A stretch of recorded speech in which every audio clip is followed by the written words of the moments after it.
നമസ്കാരം. എല്ലാവർക്കും സുഖാണല്ലോ അല്ലേ? നമ്മൾ കഴിഞ്ഞ ക്ലാസ്സിൽ എന്താണ് ചർച്ച ചെയ്തത്?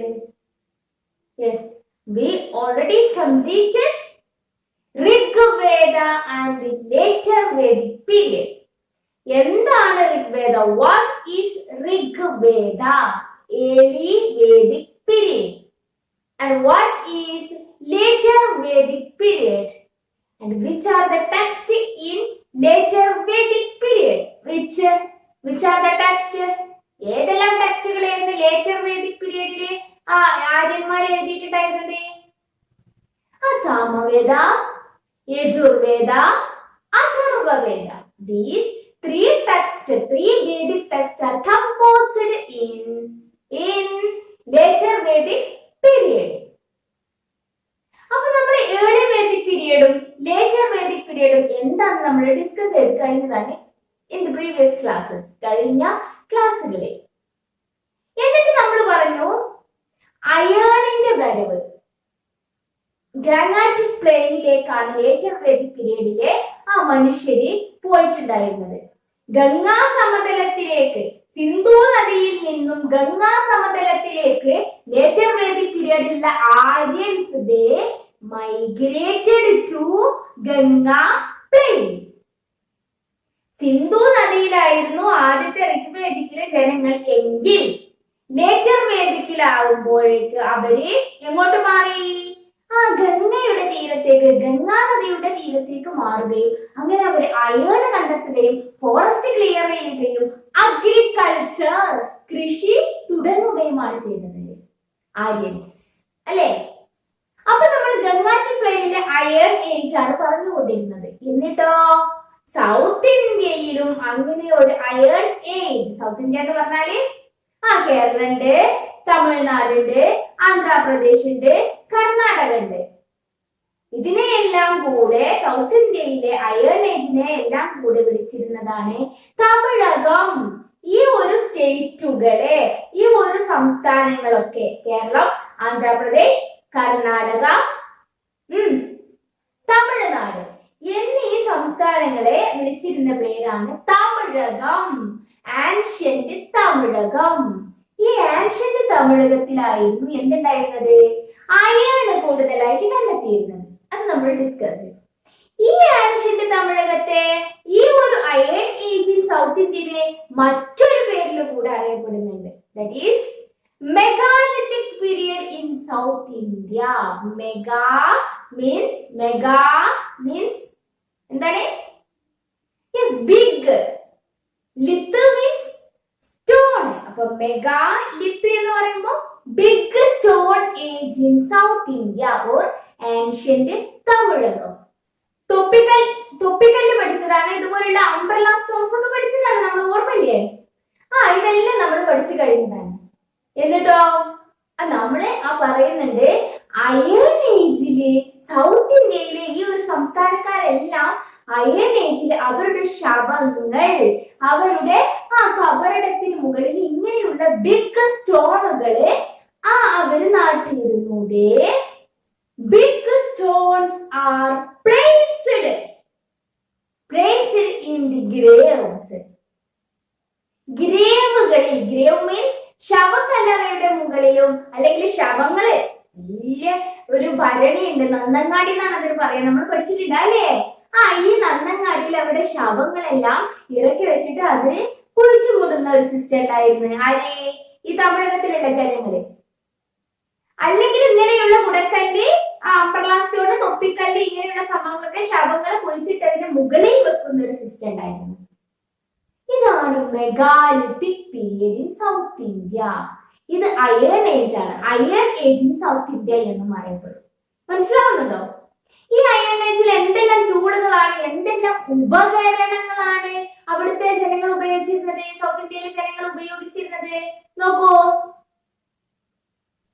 അപ്പൊ നമുക്ക് ഈ സൗത്ത് ഇന്ത്യയിലുള്ള ഈ മെഗാലിത്തിക് പീരിയഡിലുള്ള ഈ ആൻഷ്യന്റ് തമിഴകത്തിലുള്ള എന്തെല്ലാം പറയപ്പെടും? ആൻഷ്യന്റ് തമിഴകം എന്ന് പറയും.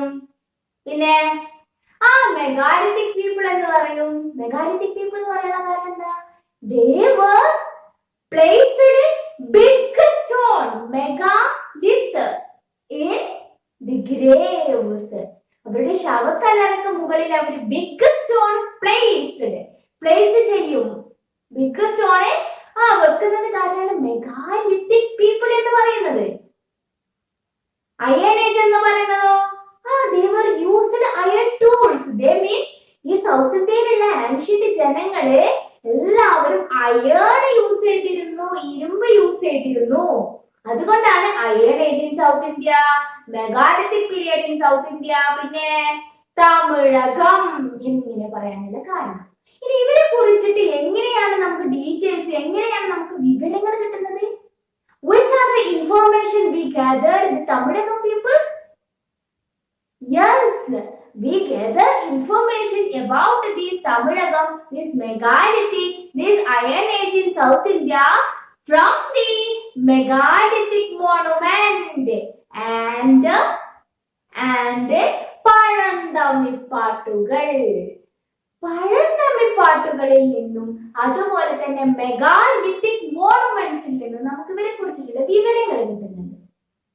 അപ്പൊ മെഗാലിത്തിക് മോണുമെന്റ്സ് എന്ന് പറഞ്ഞാൽ എന്താ നമുക്ക് മനസ്സിലായി.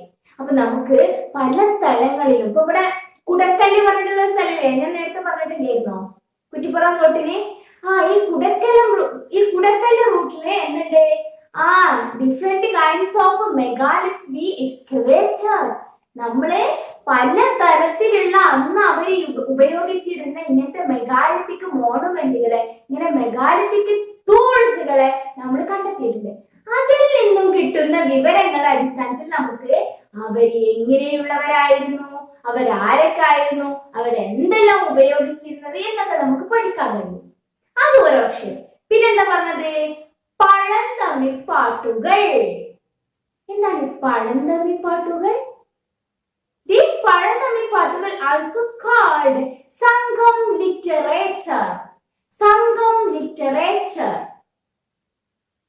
എന്താണ് സംഘം ലിറ്ററേച്ചർ അല്ലെങ്കിൽ പഴന്തമിപ്പാട്ടുകൾ? നമ്മൾ പാട്ടൊക്കെ കേട്ടിട്ടില്ലേ? പഴന്തമിപ്പാട്ടിയുടെ സംഭവമില്ലേ മണിച്ചിത്രത്താഴ് എന്നുള്ള ഫിലിമില്?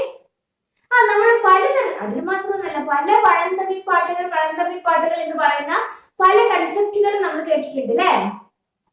അങ്ങനെയൊക്കെ നമുക്ക് എന്താണ് വാട്ട് ഈസ് സംഘം ലിറ്ററേച്ചർ, വാട്ട് ഈസ് പഴന്തമിപ്പാട്ടുകൾ എന്ന് പരിശോധിക്കണ്ടേ?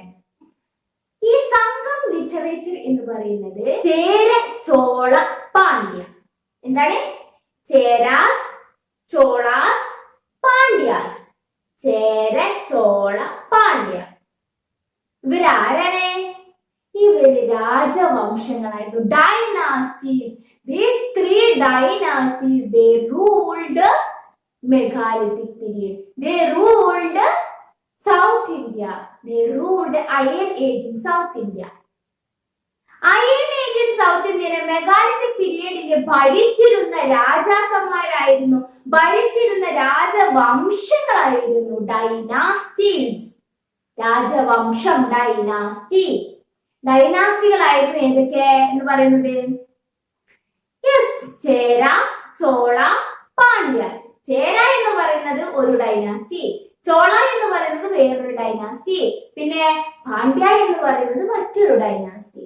These three dynasties together called മൂവെണ്ടാസ്. മൂവെണ്ടന്മാർ എന്നായിരുന്നു ഈ ത്രീ ഡൈനാസ്റ്റികൾ. ഏതാ ത്രീ ഡൈനാസ്റ്റീസ്? ചേര, ചോള, പാണ്ഡ്യ. ഇവര് സൗത്ത് ഇന്ത്യ ഭരിച്ചിട്ടുള്ള രാജവംശങ്ങളായിരുന്നു, ഡൈനാസ്റ്റികളായിരുന്നു. ഓക്കെ, മനസ്സിലാവുന്നുണ്ടല്ലോ അല്ലെ? അപ്പം ഈ ചേര, ചോള, പാണ്ഡ്യ എന്ന് പറയുന്നതിൽ പാണ്ഡ്യ ഇവരുടെ ക്യാപിറ്റൽ, ഇവരുടെ തലസ്ഥാനം എന്ന് പറയുന്നത്, നമ്മുടെ കേരളത്തിന്റെ തലസ്ഥാനം എന്ന് പറയുമ്പോൾ തിരുവനന്തപുരം എന്ന് നമ്മൾ പറയും. അതുപോലെ തന്നെ പാണ്ഡ്യാസിന്റെ ക്യാപിറ്റൽ എന്ന് പറയുന്നത് മധുരൈ. നമുക്കറിയാലോ മധുര, തമിഴ്നാട്ടിലെ മധുര. മധുരയായിരുന്നു എന്ത് എന്ന് പറയുന്നത്? പാണ്ഡ്യന്മാരുടെ ക്യാപിറ്റൽ എന്ന് പറയുന്നത്.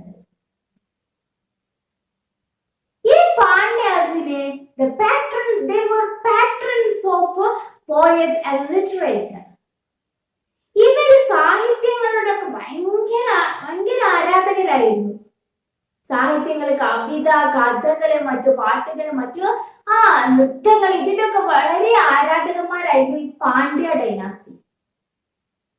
ഈ പാണ്ഡ്യയിലെ ഡൈനാസ്റ്റിയിലെ rulers, രാജാക്കന്മാര്, they were committed a Pandyas patronized an assembly of poets known as Sangam. Pandyas patronised എന്ന് പറഞ്ഞാൽ എന്താണ്? അവർക്കുണ്ടായിരുന്നു പാണ്ഡ്യാസിനുണ്ടായിരുന്നു ഒരു അസംബ്ലി, പോയറ്റുകളുടെ, കവികളുടെ ഒരു കൂട്ടായ്മ, അസംബ്ലി ഉണ്ടായിരുന്നു. ആർക്ക്? പാണ്ഡ്യന്മാർക്ക്. അതിന്റെ പേരാണ് സംഘം. Pandyas, they patronized literature and their assemblies of poets is known as സംഘം. ഇവര് പഴന്തമിഴ് പാട്ടുകൾ എഴുതിയിരുന്നു. പല തരത്തിലുള്ള വെറൈറ്റി പാട്ടുകൾ രചിക്കുന്ന കവികളുടെ ഒരു കൂട്ടായ്മയാണ് സംഘം. അവരെഴുതിയിരുന്ന സാഹിത്യങ്ങളെ സംഘ ലിറ്ററേച്ചർ എന്ന് പറയുന്നു. സംഘം, they wrote several types of poems and literature. It is known as സംഘം literature. മനസ്സിലാവുന്നുണ്ടല്ലോ?